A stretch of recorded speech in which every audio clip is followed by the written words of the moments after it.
louvamos porque estamos aqui reunidas em Teu nome, Senhor. E que privilégio é poder estar aqui com as nossas irmãs, com o mesmo coração de receber do Senhor.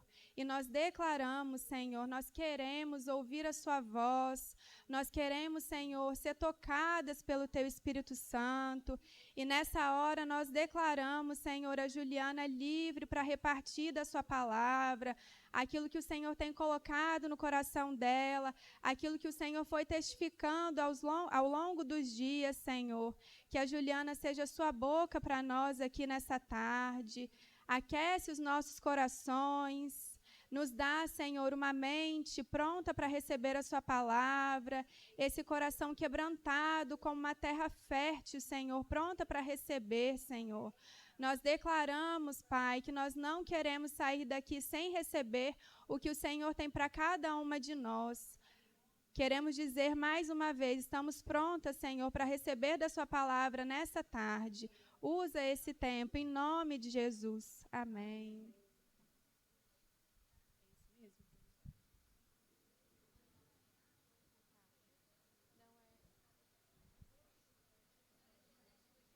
A chuva de bênçãos chegando. Gente, tá precisando, bem, né, para refrescar. Pode puxar bem o cabo. Pode puxar o cabo? Quando você quiser do cabo. Boa tarde, gente. Vocês estão se sentindo muito amadas? Porque vocês foram muito amadas, viu? A gente pensou com tudo muito carinho. E espero que vocês tenham se sentido nessa chegada aí muito amadas. Deus colocou algo no meu coração. A gente tem esse grupo que estava organizando, né? A gente pensou nesse tema, algo que foi o Espírito Santo mesmo que gerou, né, entre nós ali. E logo que nós decidimos assim que Deus estava dando esse direcionamento, né? Nós decidimos, é engraçado, né?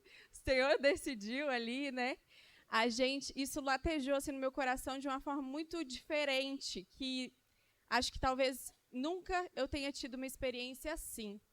E para mim, assim, falar no encontro de mulheres com tantas mulheres assim mais experientes, né, e muito mais, talvez assim com mais bagagem, né, é um peso e também um privilégio, uma honra, né, para mim. E eu queria aqui assim tentar ser o mais breve possível. Apesar de ser a mais jovem, eu sou a mais analógica, vocês podem perceber, né? E então, vamos lá. Eu pensei nesse título aí, O Poder do Seu Perfume em Nós, porque veio ao meu coração que esse perfume do Senhor, ele ganha um poder dentro de nós, né? E para fora de nós também. E a gente vai falar um pouquinho sobre isso. Quando a gente fala de poder, a gente está falando de uma força.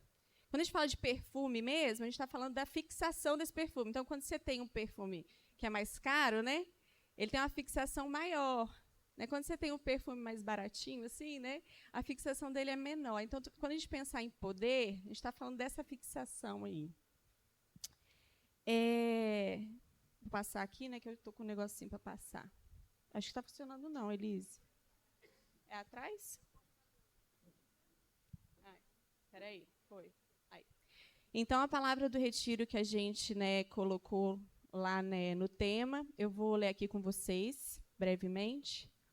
Graças, porém, a Deus, que em Cristo sempre nos conduz em triunfo e, por meio de nós, manifesta a fragrância do seu conhecimento em todos os lugares.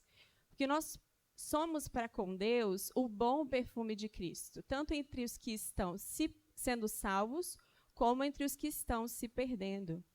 Para com este, cheiro de morte para a morte, para com aqueles, aroma de vida para a vida. Quem, porém, é capaz de fazer essas coisas? Porque nós não estamos como tantos outros, mercadejando a palavra de Deus. Pelo contrário, em Cristo é que falamos na presença de Deus com sinceridade e da parte do próprio Deus. Essa palavra em si já é muito tremenda, né? A gente saísse daqui agora só para meditar nela, já teria muitas coisas, né? Mas eu quero pensar com vocês um pouquinho sobre o que Paulo estava falando bem brevemente. No período lá, né, dos Coríntios, tinha um evento, uma cerimônia chamada Triunfo Romano. Toda vez que o Império Romano passava em batalhas e ele vencia essas batalhas, o general e o exército eram recebidos com muitas flores na cidade. E eles jogavam flores pela cidade toda, jogavam flores nos soldados. E a cidade ficava em festa de vitória porque aquele exército tinha vencido uma batalha. E esse cheiro ficava na cidade, eles sentiam esse cheiro, né? Então, para eles era um cheiro de vitória. Só que logo atrás dessa procissão tinham os que foram vencidos. E esses sentiam o mesmo cheiro, mas para eles era a morte, porque ou eles iam ser mortos de verdade, ou eles seriam escravos. Então, o mesmo cheiro que os vitoriosos estavam sentindo era o mesmo cheiro dos derrotados, mas tinham simbolismos totalmente diferentes. Então, a gente vai botar aqui alguns pontos para reflexão, tá? Sobre isso. Que é o que é esse perfume? Qual que é o método que Deus usa para fazer esse perfume em nós? Qual é o poder, a força dele? E quais são os seus efeitos? A gente vai pensar um pouquinho nessas questões aqui agora à tarde. Espero que vocês fiquem comigo até o fim. Então, o que é esse perfume? Um perfume, ele é uma fragrância pura. A gente conhece cheiro, por exemplo, colônia, né? Colônia é uma fragrância que tem um pouco mais de mistura, né? Então, uma vez que tem uma alta concentração das essências de óleos essenciais, é raro e muito difícil de ser encontrado. Sua fixação é intensa, ou seja, o cheiro permanece muito tempo e custa um alto preço. Porque o processo para ter o perfume é mais custoso, é mais refinado e não tem mistura. É mais puro, demanda mais tempo e mais processos. O que difere um perfume de uma colônia é a alta concentração de óleos essenciais em sua composição. Deus falou muito comigo quando eu comecei a meditar sobre o processo de fazer um perfume.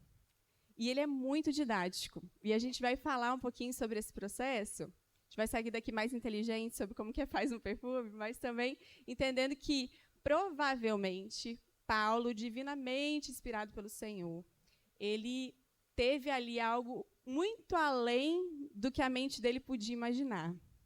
Quando ele falou ali, talvez ele possa estar falando ali daquele contexto, né, do Império Romano, mas provavelmente o Espírito Santo deu para ele assim uma fraçãozinha de eternidade, falou assim, tá aqui, ó, minha identidade, como é que eu funciono, como é que eu faço?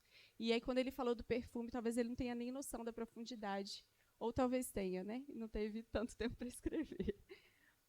Mas o processo de extração do perfume, eu coloquei aqui, e eu achei bem didático pensar assim. Matéria-prima, normalmente plantas, ervas e tal, seríamos nós as flores de Jesus. Óleo essencial, a gente vai pensar no Espírito Santo.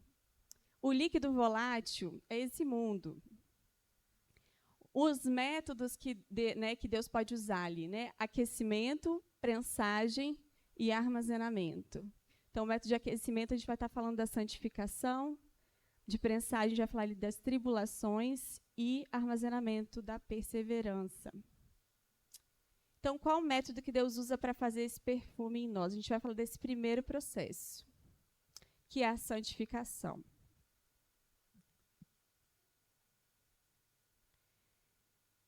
Esse processo, ele começa quando a gente tem os olhos abertos. Né? A Karen falou aqui, né? Eu era cega e passei a enxergar. Então, esse é o primeiro haja luz que acontece em nós, né? Quando Deus falou aquele haja luz, né? Sobre nós, né? Em Coríntios 4:6 fala, porque Deus que disse, das trevas resplandeça a luz, Ele mesmo resplandeceu em nosso coração para a iluminação do conhecimento da glória de Deus na face de Jesus Cristo. Esse é o milagre que acontece nos nossos olhos. Então, a gente tem essa lucidez. E o Espírito Santo, então, vem tabernacular, ele vem habitar em nós e fazer morada em nós. Então, a gente tem esse primeiro start, né? Que o Espírito Santo, ele vem tabernacular. Romanos fala assim, né? Vocês, porém, não estão na carne, mas no Espírito, se, de fato, o Espírito de Deus habita em vocês. E se alguém não tem o Espírito de Cristo, esse tal não é dele. Parece óbvio falar, né? Mas o processo de santificação na nossa vida só é possível se o Espírito Santo estiver em nós. Não tem como você se auto-santificar. Isso não é um processo possível para você. Ele é uma possibilidade através do Espírito Santo. Então, se nós verdadeiramente somos a habitação do Deus vivo, nós, então, seremos santificados e tudo em nós será santificado. Não é só uma parte, não é só o que eu quero, não é só o que eu penso. É tudo. O Espírito Santo, ele não vai descansar até tudo em nós ser santificado. E esse é um processo que quem garante é o próprio Deus. Não somos nós, não é a nossa força, mas é a nossa entrega, né, ao Senhor. Então, a santificação é esse processo vivido, né, por alguém que nasceu de novo. Não é uma boa ideia, né? Você pode tentar se santificar, mas isso vai ser enfado ou mérito. Se você tentar se santificar, isso para você vai ser, em algum momento, um enfado ou mérito. Então, nossa, eu consigo, tá vendo? Eu sou melhor, eu estou me melhorando, né? E usando as armas, assim, né, de cristãs, né, de Deus. Mas não é por aí. Você só está sendo um sepulcro caiado, né, ali no fundo. Você precisa não só conhecer a Deus, porque, gente, conhecer a Deus, muita gente conhece. Mas a experiência de alguém que nasceu de novo é provar. É provar e ver que Deus é bom. Entende isso? Assim, não é eu só, eu conheço Deus, ele é, né, ele morreu na cruz, ele me salvou. Salvou de quê? Você tem que provar, você tem que se deliciar com essa verdade e ela entrar em você. E isso ser algo que transforma a sua vida. Seus olhos mudam, seu jeito de falar, seu jeito de agir, de ver.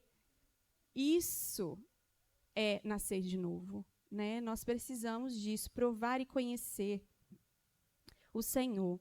Os hebreus, eles sempre falavam muito de, quando fala de conhecimento, eles nunca pensam em conhecimento intelectual. Um judeu, né, ele pensa sempre em conhecer, eu já falei isso algumas vezes, o conhecer para um judeu é experimentar. Então, não é você conhecer de carpintaria, é você saber ser um carpinteiro. Né? Isso é conhecer, é experimentar. Só ver essa palavra. E saber de Deus, conhecê-lo, nos leva a um lugar que a gente larga tudo. A gente não fica mais preso a nada. A gente vê que a grandeza do conhecimento de Deus é tão maior, é tão melhor, é tudo tão mais maravilhoso, que tudo aquilo que a gente achava que a gente tinha, a gente já não precisa mais. E na conversa que Jesus teve com Nicodemos, né, ele fala assim, né, você precisa agora nascer do Espírito, porque Nicodemos, ele, né, tinha conhecimento teológico, ou conhecimento, né, doutrinário ali de Jeová, de Deus, ele sabia todas essas coisas, mas ele não conhecia a Deus de fato. E aí Jesus fala, te importa que você nasça de novo, mas agora da água e do Espírito. Não adianta você nascer sendo judeu. Você precisa nascer de novo, você precisa ver a Deus de fato. Em Filipenses, né, Paulo fala isso, né, que ele considerou tudo como perda para ganhar a Cristo e ser achado nele, né? Nesse versículo ele fala, quanto ao zelo, era perseguidor da igreja, justiça que há na lei, irrepreensível, mas o que para mim era lucro, ou seja, diante desse mundo era lucro, isso eu considerei perda por causa de Cristo. Na verdade, considero tudo como perda, por causa da sublimidade do conhecimento de Cristo, meu Senhor.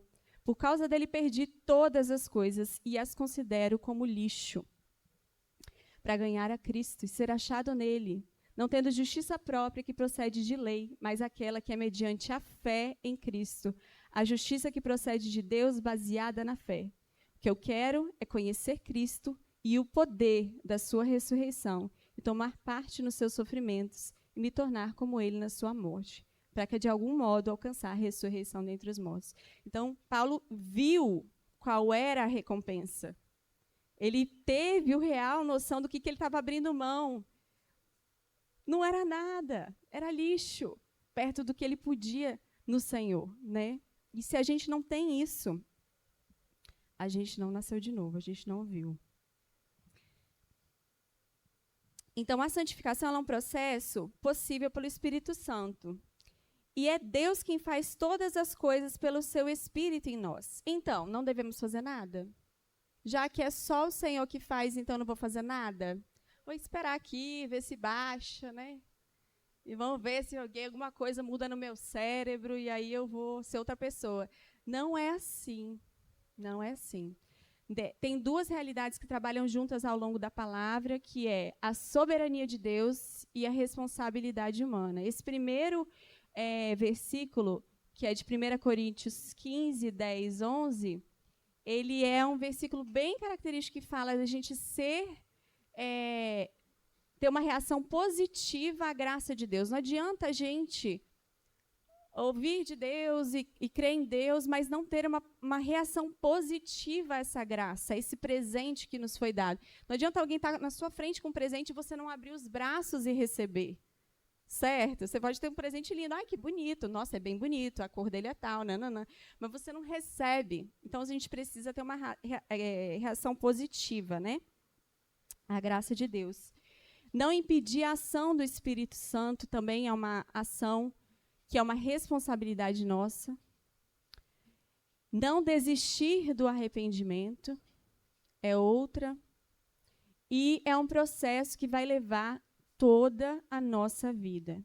Então, isso sempre vai caminhar juntos em relação à voz de Deus na santificação e a nossa responsabilidade diante dele. A santificação é um processo espiritual e não natural, mas a santificação se manifesta nas nossas ações e reações naturais. O processo de santificação em nós é pura graça, mas requer de nós uma disposição de coração e mente à obediência, uma reação positiva à graça de Deus. E, nesse aspecto, podemos cooperar com o Espírito Santo ou não. Impedir esse processo ou não. Então, aqui há uma responsabilidade e que, né, na lei da semeadura, a gente vê, todos ouviram, né, a palavra do reino de Deus, mas houve uma frutificação diferente em cada lugar, até na que caiu em terra boa. Então, nós podemos responder positivamente à graça de Deus ou não. Então, o que impede a santificação? Eu botei 3 pontos, tem muitas coisas, né, gente, mas assim, só na nossa própria vida a gente poderia elencar uns 20, né, assim, vamos dizer. Mas botei aqui uns 3 pontos que eu acho que eles são mais gerais. Vocês estão me ouvindo? Estão conseguindo me ouvir? Tá. Qualquer coisa parece que o Gustavo vai aumentar um pouquinho. A primeira é a dureza de coração. Então, Hebreus 3:13 e 15 fala: pelo contrário, animem uns aos outros todos os dias durante o tempo que se chama hoje, a fim de que nenhum de vocês seja endurecido pelo engano do pecado, porque temos nos tornado participantes de Cristo, se de fato guardamos firme até o fim a confiança que desde o princípio tivemos. Como se diz, hoje, se ouvirem a sua voz, não endureçam o coração como foi na rebelião. Então, se o Senhor fala conosco, nós precisamos ouvir. E como é que o Senhor fala conosco? Como é que Deus, sendo Deus, se manifesta a falar conosco? Primeiro, pelo seu Espírito Santo. Segunda via, a palavra. né? E a palavra, a gente vai lendo a palavra, a gente vai conhecendo a palavra, a gente vai entendendo a voz de Deus e a vontade de Deus. E a terceira é a igreja. A gente tem esse tripé, irmãos, que nos sustenta e nos dá clareza da voz de Deus. E isso é precioso. Então, a palavra, o Espírito Santo e a igreja, eles são um tripé maravilhoso. Se você endurece o seu coração ao ouvir a palavra, você vai endurecer se o seu irmão te exortar com a palavra. Então, não há o que fazer. Se o seu coração for duro em relação à voz do Espírito Santo, que se manifesta na palavra de Deus, você não vai ouvir a igreja. Mas se você se submete ao Espírito Santo de Deus, você vai ouvir através da igreja a palavra de Deus e você vai se submeter à palavra. Não é se submeter aos irmãos no sentido do que ele está dizendo, é se submeter à palavra de Deus que está vindo com discernimento, cheia do Espírito Santo de Deus. E aí você vai identificar, nossa, isso aqui é o que Deus diz na palavra. Isso aqui não é o que Deus diz na palavra. E a gente não vai ser enganado. Então, Mateus 6:24 fala assim: ninguém pode servir a dois senhores, pois odiará um e amará o outro, ou se dedicará a um e desprezará o outro. Então, se você endurece o seu coração, é porque tem um Deus maior que o Deus da palavra governando a sua vida. E esse Deus pode ser você mesmo. Normalmente é. É aquilo que você idolatra, aquilo que você entendeu que ocupa o lugar de Deus. Né? E aí precisa haver no nosso coração quebrantamento. Porque quando a gente está com o coração endurecido para ouvir a palavra e o Senhor, alguma coisa está ocupando esse lugar. E precisa haver arrependimento no nosso coração para que a santificação possa ser operada em nós. Amém? A outra questão é tolerar pecados. No Salmo, botei ali 139, 23, 24. Davi fala sempre assim, né? Sonda-me, ó Deus, conhece meu coração, prova-me, conhece os meus pensamentos, vê se há em mim algum caminho mau, guia-me pelo caminho eterno. Esse era o clamor de Davi, né? Senhor, vê se tem aqui alguma coisa que eu estou falhando, né? Não numa caça ali, mas assim, num quebrantamento. Senhor, tem algo que o Senhor quer trabalhar na minha vida? Eu estou empenhado aqui com o Teu Espírito Santo. Eu estou empenhado com a santificação. Eu quero a santificação, né? Mas quando a gente tolera pecados, a gente está permitindo que o pecado da independência e os frutos dessa independência estejam ali meio que, acho que foi Alexandre que falou que gostou dessa expressão, né? Domesticados, né? Domésticos. Eles estão ali no meu dia a dia. Eu estou nutrindo eles, assim, fiquei com raiva, mas está tudo bem. Eu gritei, mas está tudo bem. Eu falei uma palavra torpe, mas está tudo bem. Né? Eu violei alguma regra, mas está tudo bem. E esses pecadinhos, que não são pecadinhos, eles são fruto de um pecado maior, na verdade, da independência. Você está nutrindo aquilo ali, pouco a pouco. Você vai ser como um barco que vai indo para longe da margem, sem perceber.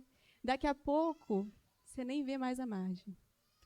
Aí você falou assim, cadê a margem mesmo? Nem sabia que ela existia.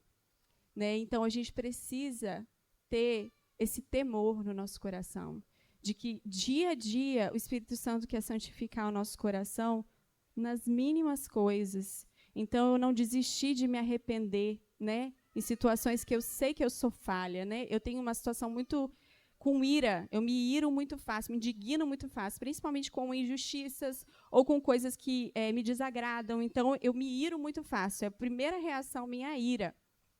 E eu lembro que teve um dia assim que eu me irei várias vezes, né? E eu falei assim, Jesus, eu estou cansada de tanto me arrepender disso e não me arrepender, né? E falei, Deus, me ajuda, o que está acontecendo comigo? E aí o Senhor foi falando nessa oração de Davi, né? Sonda-me, Senhor, me fala aqui o que está acontecendo comigo. E aí o Senhor pôde sondar o meu coração e me falar o ponto. Qual era? Era medo, eu tinha medo. eu tinha isso. Então, o Espírito Santo ele tem prazer, como um bom pai, quando ele nos traz as questões que nós precisamos nos arrepender, para trabalhar em nós, para poder limpar, né? Poder podar, poder tirar tudo aquilo que está impedindo que ele vá fluindo mais na gente. Então, a gente não pode, quando a gente vê pecados em nós, primeiro tolerar, e segundo, quando o Senhor falar, a gente se afastar do Senhor, não querer ouvir o Senhor. Porque isso vai nos levando para um lugar de perigo e não para um lugar de paz, de vida. Não devemos tolerar o pecado na vida também uns dos outros. Irmãs, isso é muito sério. Quando nós toleramos os pecados na vida dos nossos irmãos, nós estamos aprovando o pecado. Tolerar o pecado é a mesma coisa que aprová-lo, porque você não está tendo reação nenhuma a ele. Você está deixando que ele tome espaço. E se nós somos um corpo, nós estamos comprometidas com a santificação uns dos outros. Porque um corpo saudável, ele é uma bomba no inferno. Mas se a gente deixa que o nosso irmão que está do nosso lado, vivendo deliberadamente um pecado, nós estamos em conformidade com a vida dele. Agora, não é apontando o pecado, mas é trazendo a palavra de Deus, em oração, tendo uma atitude efetiva, não é estar passiva, né, como acho que a Alexandra que falou aqui de uma pessoa assim, passiva ao problema, né? Não, é ativo no problema. Por isso que o pastoreio é uma coisa tão difícil, porque você está ativo no problema, você está em oração, você está, né? E nós somos chamados a isso uns com os outros, exortar uns aos outros, amar uns aos outros, né? E não permitir que os pecados estejam na nossa vida e na vida dos nossos irmãos também. Isso é importante. Romanos 1:32 fala: embora conheçam a sentença de Deus de que os que praticam tais coisas são passíveis de morte, eles não somente as fazem, mas também aprovam os que a praticam. Isso em relação a tolerar pecados, né? Muitas vezes você fala assim, não, eu só não faço nada, né? Aqui, está falando aqui, né? Também aprovam os que as praticam. Hoje, você pode não estar fazendo nada, mas você já está aprovando. Amanhã, você pode estar fazendo. Porque quer dizer que você tolera isso também na sua vida. Então, a gente tem que ter esse temor, né, irmãs? Em nome de Jesus. Cooperando uns com os outros, nos animando a prosseguir na fé e não permitindo que os nossos irmãos permaneçam no engano. Pelo contrário, né, Hebreus 3:13, né, exortai-vos mutuamente, cada dia, durante o tempo que se chama hoje, a fim de que nenhum de vós seja endurecido pelo engano do pecado. E o terceiro ponto é a desobediência. Nós vamos desobedecer, né, porque nós estamos aí no processo de santificação. Mas a desobediência de maneira deliberada, ela demonstra um coração que não está empenhado nesse processo de santificação ou não entendeu esse processo de santificação. Então, quando nós desobedecemos, nós temos esse recurso do arrependimento. Mas quando nós desobedecemos de forma deliberada, é como se nós disséssemos assim, né, como aquele filho que fala, né? Na parábola, acho que é essa parábola, né, de dia 21, parábola dos dois filhos, que eu botei ali.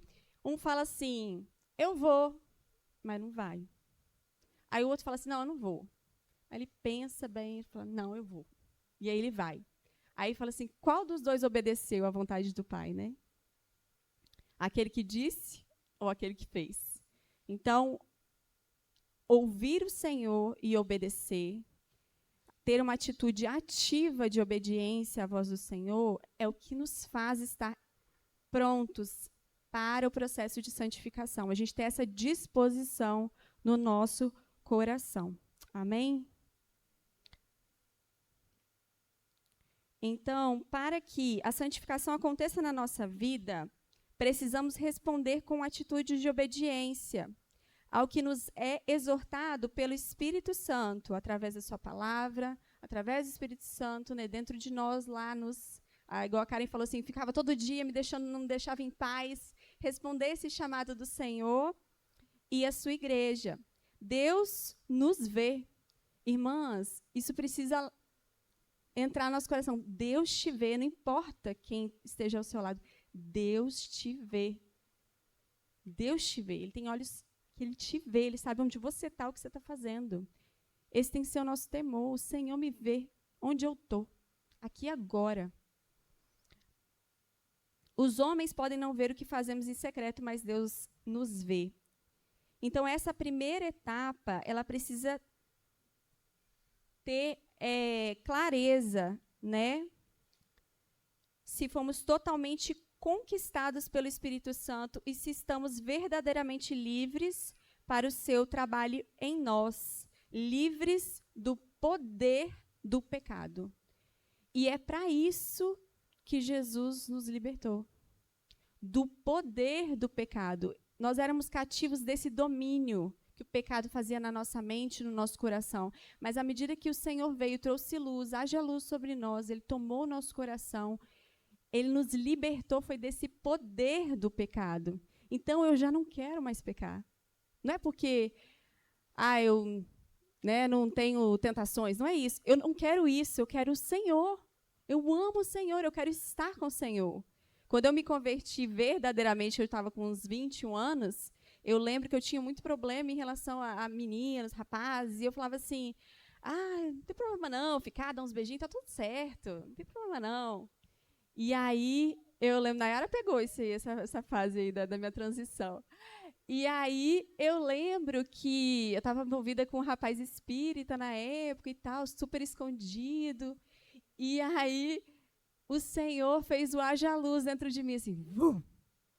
E eu lembro que eu cheguei num grupo caseiro, assim, chorando, né, e quebrantada, e falei, Deus, eu não quero mais nada, eu quero o Senhor, né, eu quero a vida de Deus, eu não quero mais nada.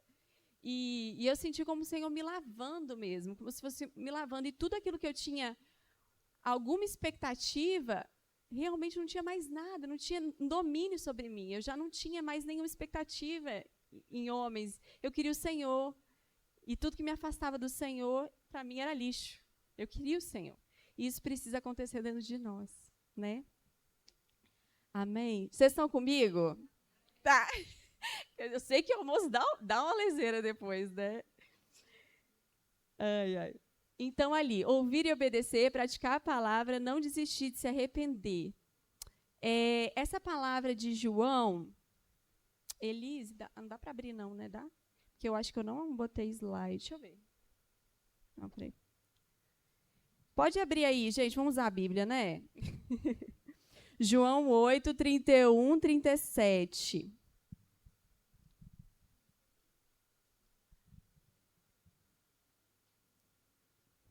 Achou aí, gente?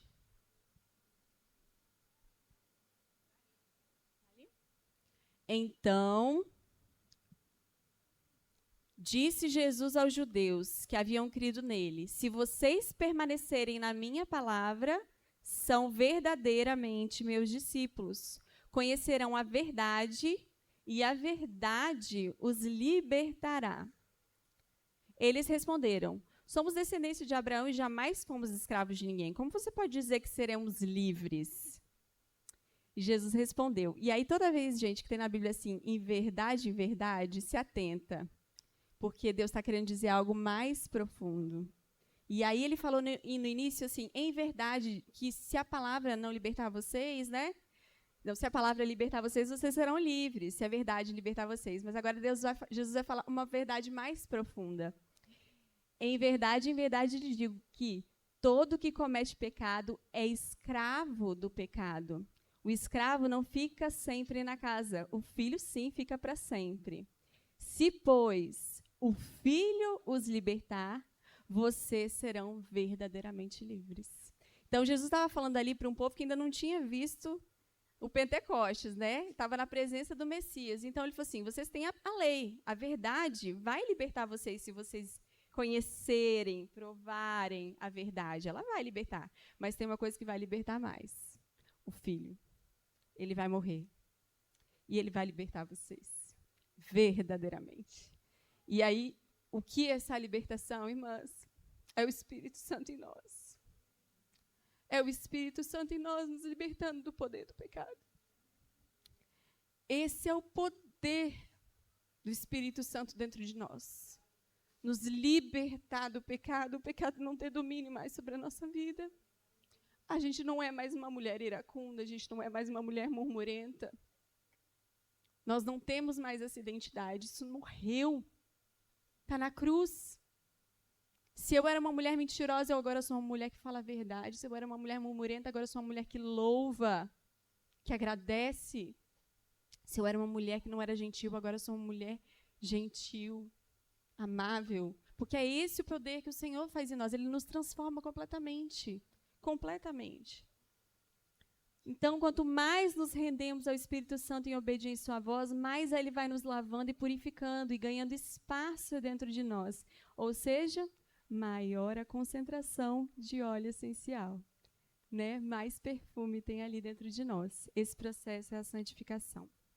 Então, qual o poder, ou seja, a força desse perfume? E a gente vai falar dessa segunda etapa, que é a segunda etapa que acontece na produção de um perfume, que a primeira foi o fogo, né, aquecimento, e a segunda é a prensa.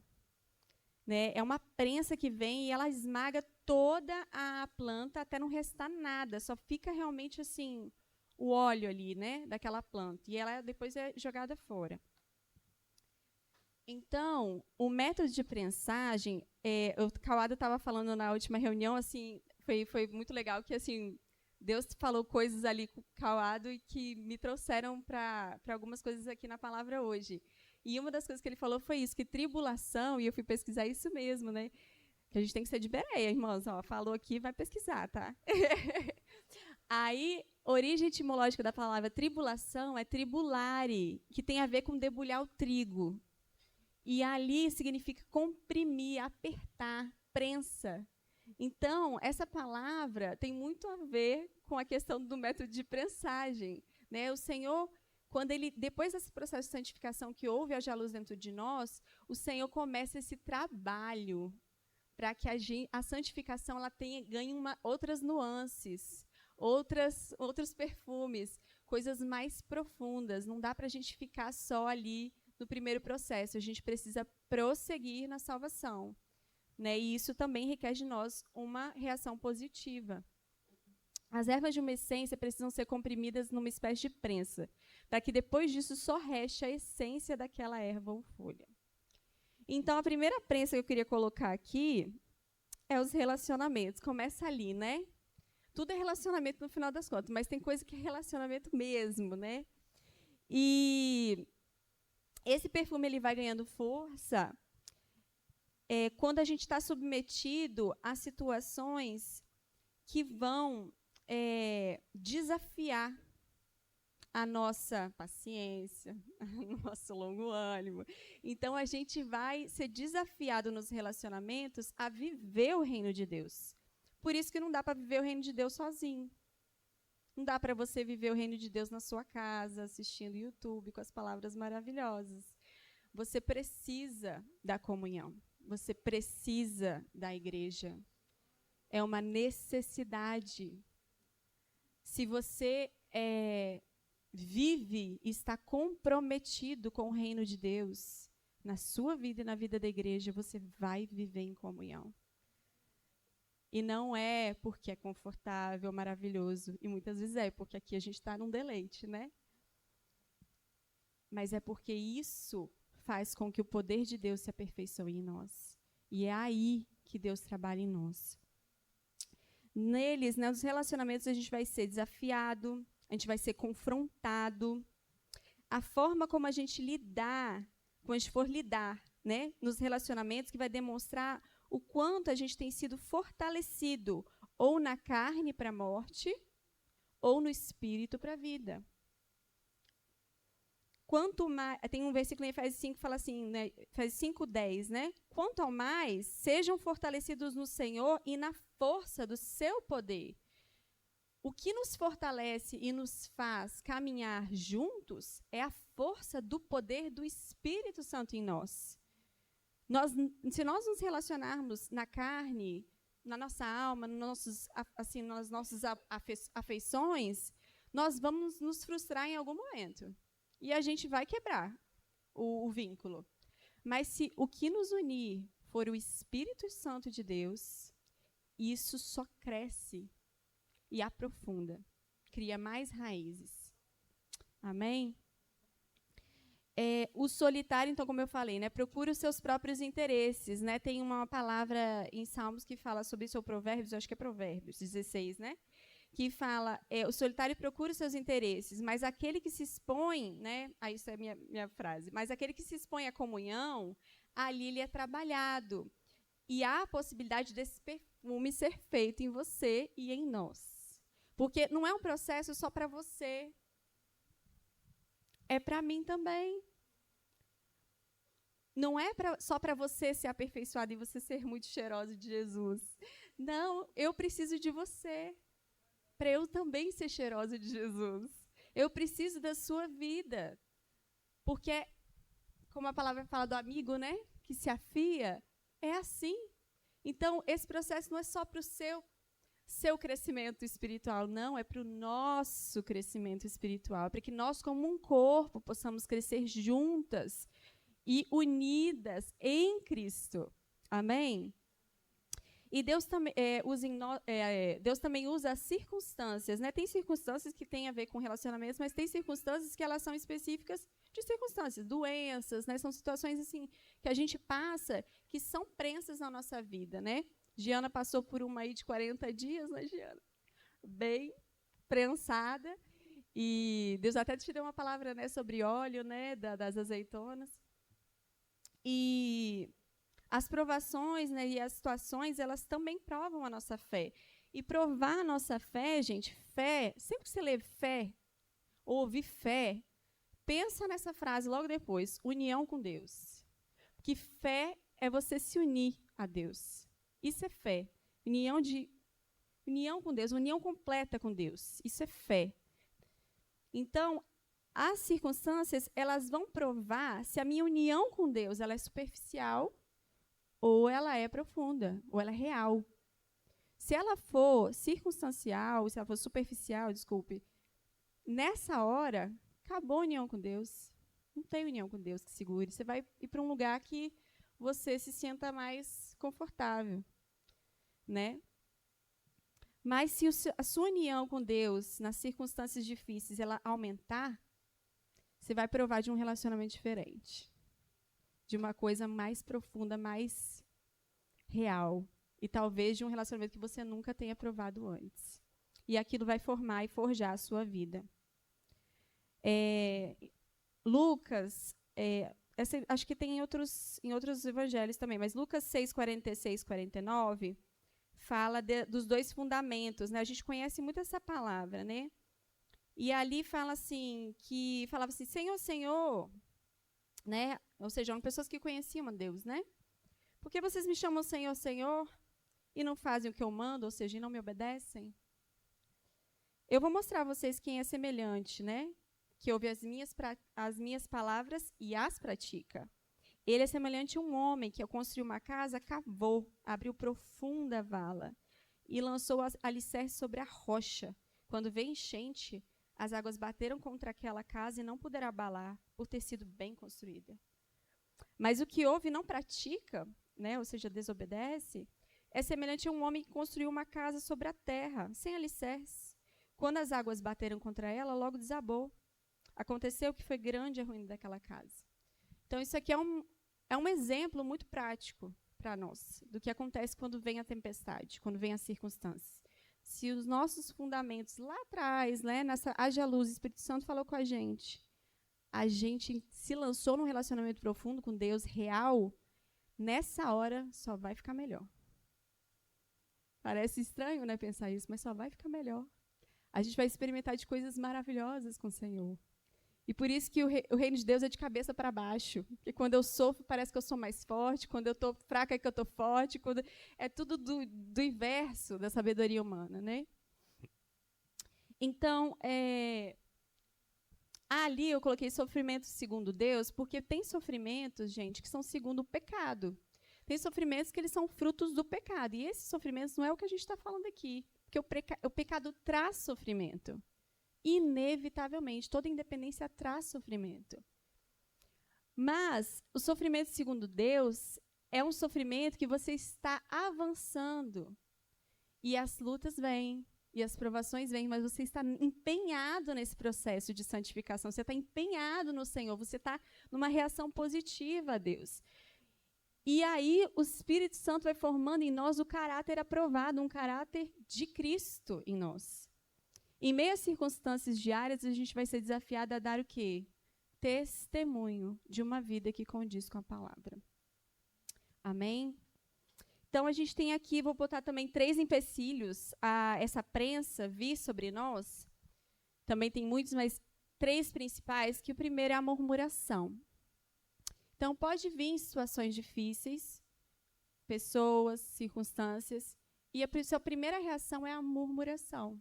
Isso aconteceu com os israelitas no deserto. Foi a primeira coisa que aconteceu. Saiu do Egito, Deus libertou, aquela água abriu, nananã, fez tudo maravilhoso. Chegou, cadê o pão? Não tem comida, não tem água, nananã. E começaram a murmurar, né? E aí a gente vê aquela série de problemas que Moisés teve que enfrentar ali. Então, essa palavra de Filipenses, se vocês quiserem abrir, Filipenses 2. Vamos do 12, eu botei 14 ali, mas é do 12. Do 12 ao 16. Fala assim: assim, meus amados, como vocês sempre obedeceram, não só na minha presença, porém muito mais agora, na minha ausência, desenvolvam a sua salvação com temor e tremor. Porque Deus é quem efetua em vocês tanto querer como realizar, segundo a sua boa vontade.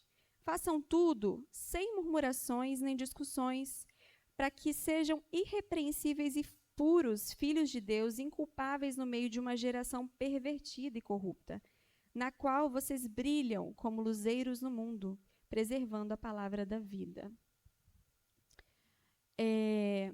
A murmuração, gente, ela... Acho que a Alexandra até falou dela aqui mais cedo, que é um desagrado com a vontade de Deus. Acho que ela usou essa expressão, não estou lembrada aqui. Mas ela é um coração que não encontra contentamento em Deus. Ela é fruto de uma falta de gratidão e de uma falta de ser suprido pelo Senhor.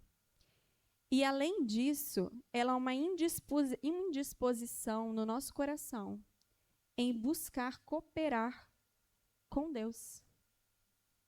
Porque quando eu murmuro, eu estou dizendo assim, alguém tem que resolver esse problema. E pode ser que alguém tenha que resolver, mas talvez tenha que ser você. Né? Então, eu estou querendo dizer assim, quando a gente começa a murmurar, mas não tem isso, mas não tem aquilo, provavelmente você não se colocou na posição de servir. De falar assim, o que precisa? O que está faltando? Deixa eu ajudar. Né? E aí a gente não tem uma disposição de servir. Por quê? Porque servir envolve sacrifício. Eu preciso me sacrificar tempo, sacrificar, né, alguma coisa.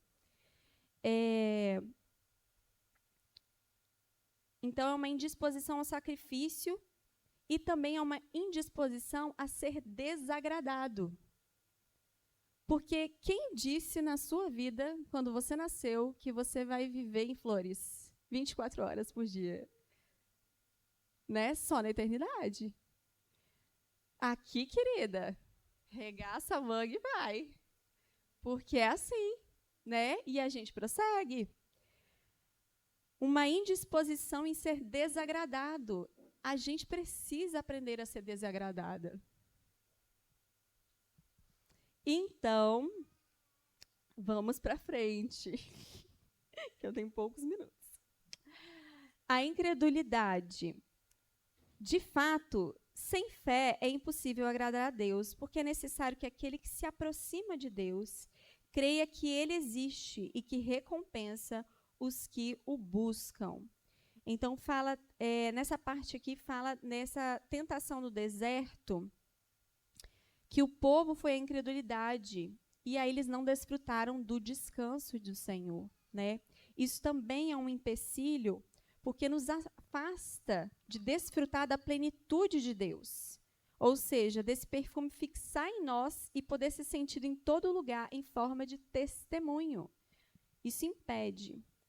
E a terceira coisa é a amargura. Hebreus 12, 14, 15, que fala: procurem viver em paz com todos e busquem a santificação, sem a qual ninguém verá o Senhor. Cuidem para que ninguém fique afastado da graça de Deus e que nenhuma raiz de amargura, brotando, cause perturbação e, por meio dela, muitos sejam contaminados. Então, esse sentimento de amargura, irmãs, ele é um sentimento que está muito ligado ao ressentimento, ou seja, você sentir de novo. Você sentir de novo coisas que você deveria ter perdoado. Então, normalmente, o sentimento de amargura ele está ligado a Deus me deve coisas. Então, quando nós estamos amargurados, a gente pode até estar amargurado com alguém, mas, na verdade, você está dizendo para Deus que Deus está te devendo alguma coisa. E é o seu relacionamento com Deus que precisa ser ajustado nessa dívida, não é o dos outros, porque nós somos devedores uns dos outros. Mas se o nosso relacionamento com Deus está ajustado, Deus não me deve nada, na verdade, Ele me deu tudo, então não tem dívida a ser paga.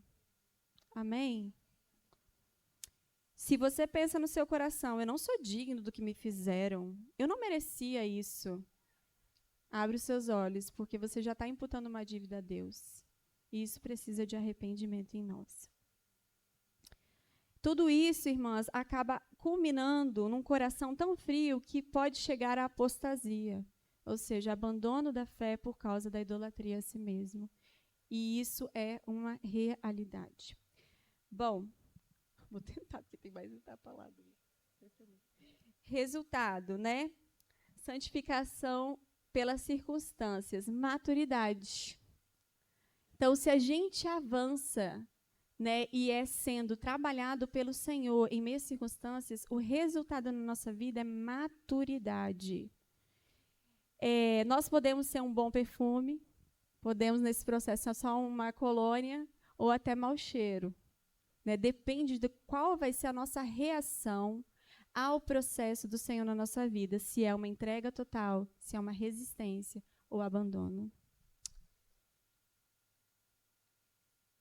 Então, tudo isso, essa alta concentração, né, de óleo essencial, faz com que a fragrância permaneça mais tempo. E a gente vai para essa próxima etapa, que é o armazenamento, que é o testemunho. O testemunho, ele é o resultado de uma vida com o Senhor em que você foi santificado e está prosseguindo em ser santificado. E você permanece. Vem problema com a igreja, vem com não sei o que lá, vem com não sei o que lá. E você permanece, porque você está olhando para o alvo, você está olhando para o Senhor. Porque entre nós, a gente está em processos de santificação, e cada um em seu nível, né, em suas dificuldades. Às vezes a dificuldade do outro atrapalha, te fere mais do que o do outro, né? E nós precisamos entender que nós estamos juntas nisso, né? Juntos, toda a igreja, né? Então, o que é uma testemunha? Uma testemunha de Cristo é uma testemunha de que Cristo é de fato a verdade. Somos testemunhas de que Deus fez algo impossível. O que era impossível? Transformou a nossa vida pelo poder do seu Espírito em nós. Isso nos faz testemunhas do seu poder. Então, é inegável na nossa vida, quando a gente passa por uma situação de total transformação, o que Deus fez em mim. Eu não consigo segurar isso. Deus pegou, eu era uma pessoa, agora eu sou outra. E isso fica visível para todas as pessoas. A pessoa que te conhecia há muitos anos te vê de novo e fala assim, nossa, você é outra pessoa. O que aconteceu com você? Né? E é inegável. Então, o testemunho dessa transformação de Deus na nossa vida, isso gera proclamação, inevitavelmente. As pessoas vão olhar para a nossa vida e elas vão ver a Cristo. Você não era assim, como é que aconteceu? A primeira pergunta, o que aconteceu? O que você fez? O que aconteceu, né? E nesse versículo aqui, deixa eu ver, por que eu botei esse versículo aqui? Não sei por quê, vai tudo bem. Vou botar esse aqui primeiro. Espera aí, que eu já me perdi aqui. Lívia mostrou uma plaquinha, eu já fiquei doida aqui. Mas vocês receberão poder ao descer sobre vocês o Espírito Santo, e serão minhas testemunhas, tanto em Jerusalém como em toda Judéia e Samaria e até os confins da terra. Então, quando o Espírito Santo vem sobre nós, esse poder nos enche de poder, ou seja, nos habilita, nós podemos ser o quê? Testemunhas. Não só aqui, em todo lugar. Por quê? Porque nós somos um corpo. Nós estamos aqui, mas existe esse corpo que se espalha, nessa fragrância se espalha. De Paulo chegou em nós. Pensa, né? É uma fragrância que se espalhou, chegou em nós. 2000 anos depois, sei lá quantos mil anos depois, mas chegou, né? E o Espírito Santo em Pentecostes derramou esse poder com a finalidade de sermos testemunhas. É um perfume que é sentido em todo lugar. E o testemunho é a clareza dessa veracidade do Evangelho. Ser uma testemunha, ela te leva para 2 lugares. Para quê? Primeiro, para você anunciar as boas novas. Esse é o propósito de sermos testemunhas, anunciar as boas novas. E a segunda coisa, porque a gente já passou pelo processo lá, né, de santificação e prensagem, é ter mão de obra qualificada para isso. Porque o que te qualifica? É o Espírito Santo. É isso que te qualifica para você proclamar o Evangelho. É o Espírito Santo que está dentro de você fluindo. Isso faz com que você seja uma boca de Deus. Porque de você está saindo, rios de água viva que estão fluindo, e você senta e você conversa. Meu marido, é engraçado que ele chega num lugar, inevitavelmente ele está falando do Senhor. Por quê? Porque ele quer falar do Senhor, ele ama o Senhor. Né? E é legal porque a gente ouve ali, se inunda, e daqui a pouco a pessoa está lá, não, mas então vai na minha casa. E isso provoca boas novas, e as pessoas vão ouvir do Evangelho. Por quê? Porque nós amamos o Senhor e nós queremos que você também ame. A gente está vendo que isso é maravilhoso para a nossa vida, e a gente quer isso para a sua vida também. Né? A Thaís, né, eu estava conversando com a Thaís no aniversário, e ela falou assim, é inevitável, a gente fala as coisas, as pessoas... Não, mas eu quero viver isso, eu também quero, né? Foi muito lindo ver, né, no testemunho da Thaís isso assim, pouco a pouco, você é uma amiga da Thaís, né? Tem 2 aqui? 2 amigas da Thaís. Levanta a mão aí, amiga da Thaís. O testemunho da Thaís já trouxe 2 boas novas, né? E trouxe boas novas para a vida de vocês, né? E isso é maravilhoso. Então, quem nos capacita isso é o Espírito Santo. Ele é essa mão de obra qualificada dentro de nós para fazer esse trabalho, né? Então, quando a gente...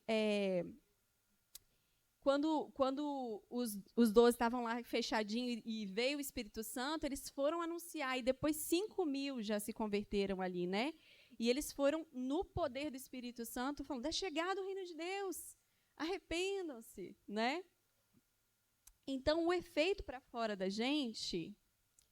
A Giana vai trabalhar isso aí um pouquinho melhor, né, Giana? Sobre repelir e atrair, eu não vou entrar muito. Mas, certamente, irmãs, nós vamos enfrentar, quando a gente traz as boas novas e está indo lá no inferno tirar a gente, uma sensação ou de repelente ou de bom cheiro. E isso é um bom termômetro. Se a pessoa já sentiu em você um mau cheiro quando você fala de evangelho, ela não está salvando. Ela está se perdendo, então você precisa orar mais. Agora, se você está ali, está falando do Senhor, a pessoa está com sede, ela quer beber, está sendo cheiro de vida para ela está se salvando. Aí você já fala, opa, tem que ligar mais para essa pessoa. Tem que chamar ela para vir na minha casa. Tem que fazer isso. Entende? É um bom termômetro, porque realmente existem pessoas que vão desprezar o evangelho. Vão mesmo, gente, desprezar o nosso Senhor. Né? Vão desprezar o evangelho, a sabedoria de Deus. Mas é um bom termômetro para a gente saber o que a gente tem que fazer. Talvez não é muito falar ali naquele momento, né, na proclamação das boas novas. É orar mais, é pedir para o Senhor ir à frente, destronando aquelas potestades. Né? Tem outras batalhas aí que eu até quero colocar aqui para vocês. Já vou mudar para cá. Passar... Então, quando eu coloquei lá em relação às testemunhas com poder, eu lembrei de duas batalhas muito importantes, que é a Batalha de Socó e a Batalha de Jericó.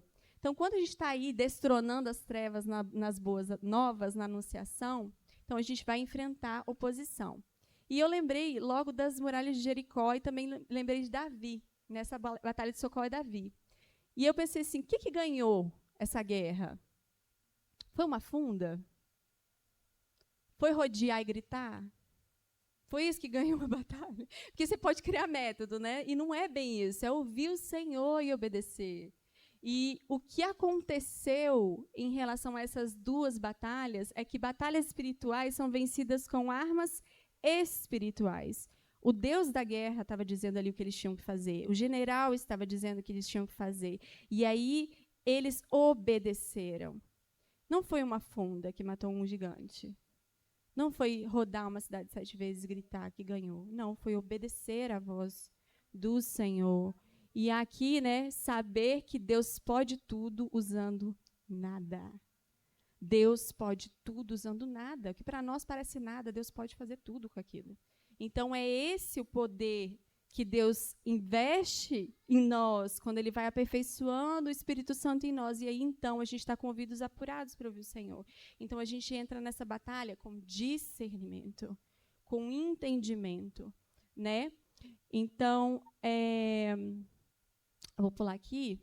Na Batalha de Jericó, só ler esse texto que é um dos textos, para mim, mais maravilhosos em relação ao Senhor, né? Eu estou partindo para o fim, tá? Já daqui a pouquinho. Antes de Josué entrar na Batalha de Jericó, ele tem um encontro com Deus, né? Assim, com Jesus, né? A gente fala, né? E é muito lindo. Vou ler aqui para vocês. Fala assim: quando Josué estava perto de Jericó, levantou os olhos e olhou. E eis que se achava em pé diante dele um homem que trazia na mão uma espada. Josué se aproximou dele e perguntou: você é dos nossos ou dos nossos adversários? Ele respondeu: não sou nenhuma coisa nem outra. Sou o príncipe do exército do Senhor e acabo de chegar.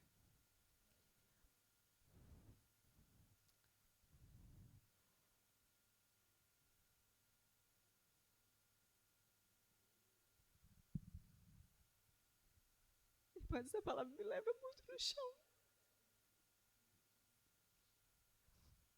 Então Josué se prostrou com o rosto em terra e o adorou. Que diz o meu servo ao seu Senhor? Que diz o meu Senhor ao seu servo? Que diz o Senhor ao seu servo? O que o Senhor quer falar então? Eu que estou a seu serviço? Eu que estou a seu serviço. Irmãs, quando a gente tem um entendimento que o Senhor chegou, a gente não requer de Deus nada. A gente se põe no chão e fala o que o Senhor quer. Eu estou aqui disponível. Eu quero fazer o que o Senhor quer. E o príncipe do exército do Senhor respondeu a Josué: tira as sandálias dos pés, porque o lugar em que você está é santo. E Josué fez assim. Então, quando a gente entra nas batalhas que o Senhor nos coloca, com o ouvido atento ao Senhor, mas com discernimento, nós vamos usar as armas certas, irmãs. As armas que o Senhor vai nos direcionar. Deus vai dar sonhos, Deus vai dar visões. Quem me conhece sabe, eu tenho muitos sonhos proféticos. Deus pode fazer o que Ele quiser porque Ele é Deus e fala, Ele tem boca e fala, e Ele tem prazer em falar conosco. Ele tem prazer em nos dizer o que fazer. Ele só quer encontrar ouvidos atentos à voz dEle. E esse é o coração que nós precisamos ter, de buscar a palavra, a oração, a comunhão, o jejum. Essas são as nossas armas de bolsa, a gente tem que ter aqui, ó. Se um soldado está numa batalha, ele tem armas para usar. Mas se ele está desatento e não está numa batalha, ele não vai ver necessidade de ter arma nenhuma. Mas se você está em batalha e você só pode estar distraída, mas você está.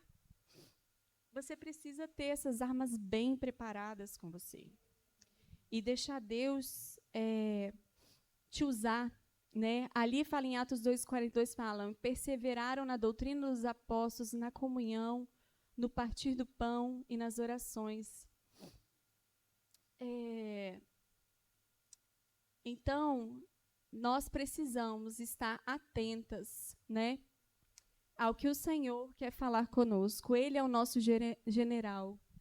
Deus nos conduzirá às armas corretas em cada situação. Todo convencimento de pecado, da preciosidade que é a vida de Deus, é um milagre e uma obra do Espírito Santo. Nosso trabalho é ter um coração totalmente submetido a Ele e assim servir a Deus alinhados e discernindo a sua vontade. Então, irmãs, vou finalizar aqui. O poder desse perfume em nós é isso, é o próprio Espírito Santo. Em nós, Ele está trabalhado em nós pelas tribulações. Ele está trabalhado em nós nesse processo de santificação de que eu estou empenhado junto com Ele, através de uma vida perseverante na obediência à vontade de Deus. Unidos a Deus por meio do seu Espírito, somos para Deus o perfume de Cristo, um perfume que exala em todo lugar, através do testemunho. Amém? Obrigada por ouvirem aí, né, nesse tempinho. Eu queria deixar uma palavra para vocês meditarem. Nós vamos ter um tempinho agora, né? Depois com alguém, que vai ter um sorteiozinho aqui. Quando vocês puderem em casa, meditem sobre o Salmo 1. O Salmo 1, ele fala sobre a gente ser uma árvore que ela está plantada junto a uma corrente de águas. E no devido tempo dá o seu fruto. Nós precisamos estar juntos ao Senhor para poder, então, frutificar no tempo do Senhor, em cada circunstância. Amém? Quero declarar sobre a vida de vocês, né? Que o Senhor, em nome de Jesus, possa nos dar um coração que ouve a sua voz, né? Uma mente que tem ouvidos para ouvir, olhos para ver. Em nome de Jesus, Senhor, vem sobre nós. Não permite que nada atrapalhe esse processo de santificação, Senhor, esse processo que o Senhor quer fazer em nós de um bom perfume. Nós queremos estar alinhados ao Senhor, ao teu pastoreio, Senhor, através da vida dos nossos irmãos, através da igreja, Senhor, através da palavra. Nos ajuda, Senhor, a te ouvir, a ter um coração sensível ao Senhor. Nos capacita, Senhor, a estar empenhados nessa batalha, Senhor, com discernimento, com sabedoria, Senhor. Declaro isso sobre as minhas irmãs, em todos os aspectos que vieram à mente delas, Senhor, que o Teu Espírito derrame agora sobre elas, algo novo no coração delas, Senhor, renovando o coração delas nessa manhã, essa tarde. Em nome de Jesus, que o Senhor nos livre, Senhor, de reter o Teu Espírito Santo. Né, mas nos dá realmente assim um coração livre para o Senhor agir. Em nome de Jesus. Em nome de Jesus. Amém. Somos o jardim diante do Senhor.